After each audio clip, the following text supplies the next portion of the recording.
अमित जी, थोड़ा illegal migration की ओर चलते हैं।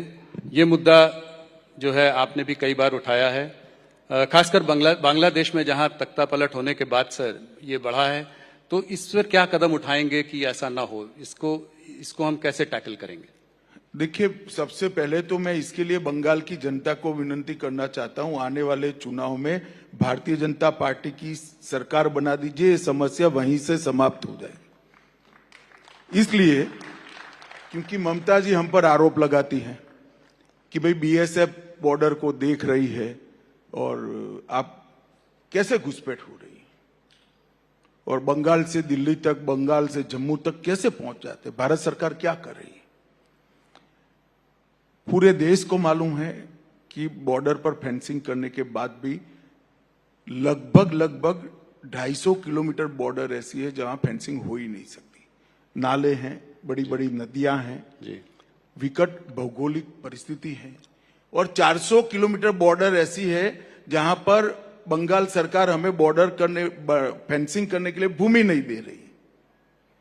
अब जिस बॉर्डर में 600 किलोमीटर खुला रह जाए, वहां घुसपैठ का रोकना बहुत दिक्कत होता है।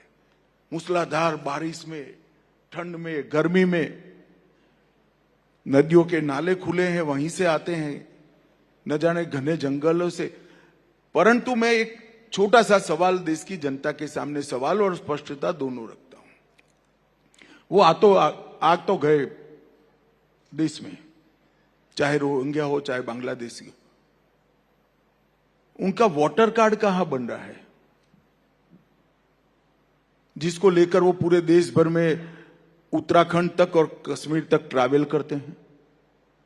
वो सारा वोटर कार्ड बंगाल के 24 परगना जिले से ही बनता है। हजारों पकड़े गए बांग्लादेशियों के पास से जो दस्तावेज मिलता है, जिला भी नहीं बदलते, इतना बेखौफ हो गए। सभी के फर्जी वोटर कार्ड, फर्जी आधार कार्ड, वो 24 परगना जिले के। और अब मैं ममता जी को पूछना चाहता हूं, किसकी जिम्मेदारी है? कोई विदेश से आता है, घुस गया, चलिए, इसकी जिम्मेदारी जनता तय करेगी। मगर घुस कर गांव में आया, क्या पटवारी को मालूम नहीं पड़ेगा कि गांव में 25 लोग नए आ गए हैं? क्या पुलिस वाले को मालूम नहीं पड़ेगा? कौन इनका आधार कार्ड बना रहा है, कौन उसका वोटर कार्ड? और वो कहती है आधार कार्ड भारत सरकार की एजेंसी अंततोगत्वा कलेक्टर होता है, जो आपके अधीन है। इलेक्शन कमीशन की भी एजेंसी तो कलेक्टर ही होता है, जो आपके अधीन है।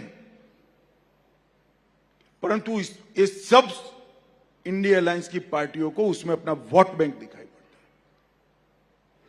तो इसका समाधान अब आसाम से क्यों बंद हो गया जी? देखो भाई, समाधान तो हम जरूर ढूंढेंगे, मगर मैं तो इस मंच का उपयोग कर कर बंगाल की जनता को कहता हूं, इसका एक सरल समाधान है। इस बार कमल फूल की सरकार बना दीजिए, अपने आप समाधान आ जाएगा। क्या लगता है अगले चुनाव में भारतीय जनता पार्टी की सरकार बनेगी? पिछली बार भी बहुत वो था, पर आप लोग सरकार नहीं बना पाए, और लोकसभा के चुनाव में भी धक्का लगा है आपको वहां। देखो भाई, ऐसा है, हमारे 4 मेंबर थे। मैं मीडिया का रुख, जिसमें आप भी आ जाते हो, वो समझाता हूं। हमारे 4 मेंबर थे, 4 से 77 हुए, हमें झटका लगा। जिस कांग्रेस पार्टी ने 23, सुनो ना यार, जिस कांग्रेस पार्टी ने 27 साल राज करा, ये 0 हो गए, उनको झटका नहीं लगा है। जिस कम्युनिस्ट पार्टी ने 27 साल राज करा, वो भी 0 हो गए, झटका नहीं लगा है।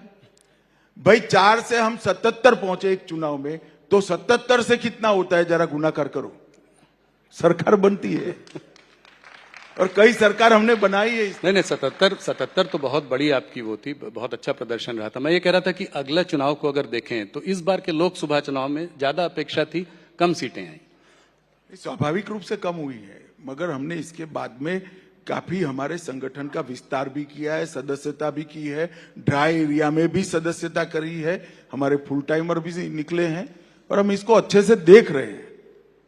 बंगाल केवल भारतीय जनता पार्टी के लिए जीतना जरूरी नहीं है, भारतीय जनता पार्टी के लिए जीतना तो जरूरी ही है, परंतु बंगाल देश के लिए भी भाजपा या तो कोई भी राष्ट्रवादी दल जीते ये बहुत जरूरी है, इसलिए हम बंगाल के पीछे।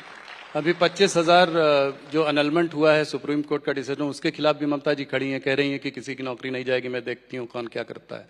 चलिए, अब वो तो कुछ भी कह सकते हैं, मैं ऐसा नहीं बोल सकता कि सुप्रीम कोर्ट के फैसले को मैं नहीं मानूंगा, वरना आप लोग मेरे थोड़े से जो बाल बचे हैं वो भी नोच लोगे भैया।